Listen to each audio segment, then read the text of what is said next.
I work ground crew at Cheklapkok Airport, handling hotel transfers for delayed passengers. There was one man I transported 3 times. Every time, he sat in the exact same seat. Every time we reached the hotel, he claimed he never checked in, but the system said he was already inside. Cheklapkok, Hong Kong International Airport. Terminal 1, arrival level, shuttle bus stop. The light there at 3 a.m. always has this sickly, pale green tint. That man was sitting in the very last row, back left, by the window. It's the darkest corner of the entire bus. The first night, I took him to the hotel and watched him take his key card and enter the elevator. The second night, he was back at the waiting area. I asked him, "Sir, didn't you check in last night?" He looked at me, his voice as flat as ice. He said, "I didn't." The third night, I checked the hotel's digital lock records. The receptionist told me that for the past 2 nights, the electronic lock on that room had never been activated. Not even once.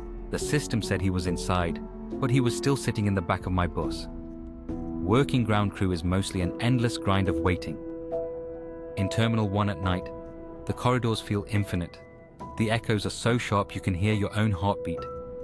There had been a massive typhoon that week, and the backlog of flights was a nightmare. I'd been working back-to-back overnights. I was exhausted. I thought the cold shivers were just fatigue, until I opened the one flight record I should have left alone. The first night, a name was added to my list at the last minute. The man was in his 40s, wearing a crisp suit and carrying a small silver suitcase.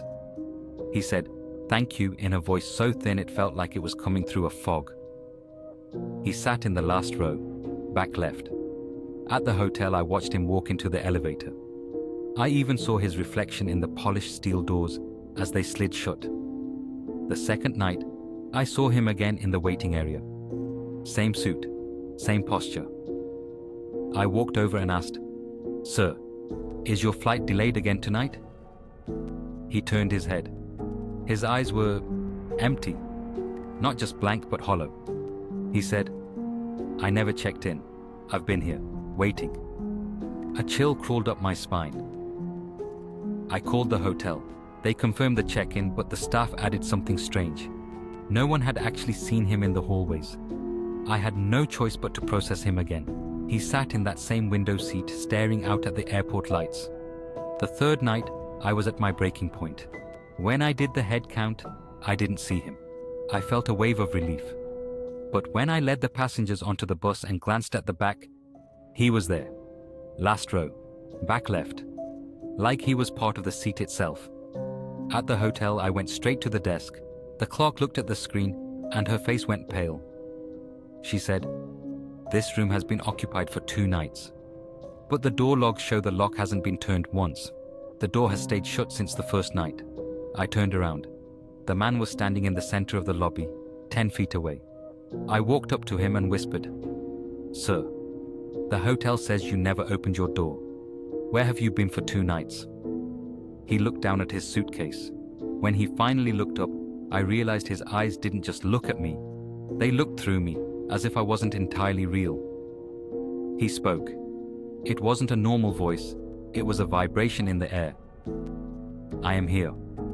My feet stepped back instinctively. The lobby air felt like it had dropped below freezing. That's when it hit me. He wasn't lying when he said he didn't check in. He couldn't. He couldn't get into that room. He couldn't use the elevator. He couldn't even turn a door handle. He was stuck in the process of waiting. I ran back to the crew lounge and punched his name into the internal flight system. It was a flight from the night the typhoon hit. The log showed a technical emergency. The plane had to turn back. During the ascent, a passenger had collapsed in his seat. He was rushed to the hospital and pronounced dead that same night. The name on the death certificate matched his. He had died the night the storm landed. And his seat number on that plane? Last row. Back left, by the window. He doesn't know he's gone. He's just repeating the last ritual of his life. Waiting for a flight that will never take off. Waiting for a room he can never enter. For him, the delay is eternal. Have you ever been waiting at an airport and felt someone sit down next to you, but you can't remember when they arrived? Or maybe, take a look at the empty seat beside you right now. Are you sure it's actually empty? Tell me in the comments. What's the most unexplainable thing you've seen during a travel delay? And if you're at the airport right now, don't look back, just keep watching. The story has ended, but they have noticed you now. You are already deep within the hollows. To ensure you find your way back, or perhaps to ensure you never leave, you must mark your presence. Like the shadow you saw, share the whispers you heard, and if you are truly brave, subscribe to Midnight Hollows, because some things only exist in the dark. See you next midnight.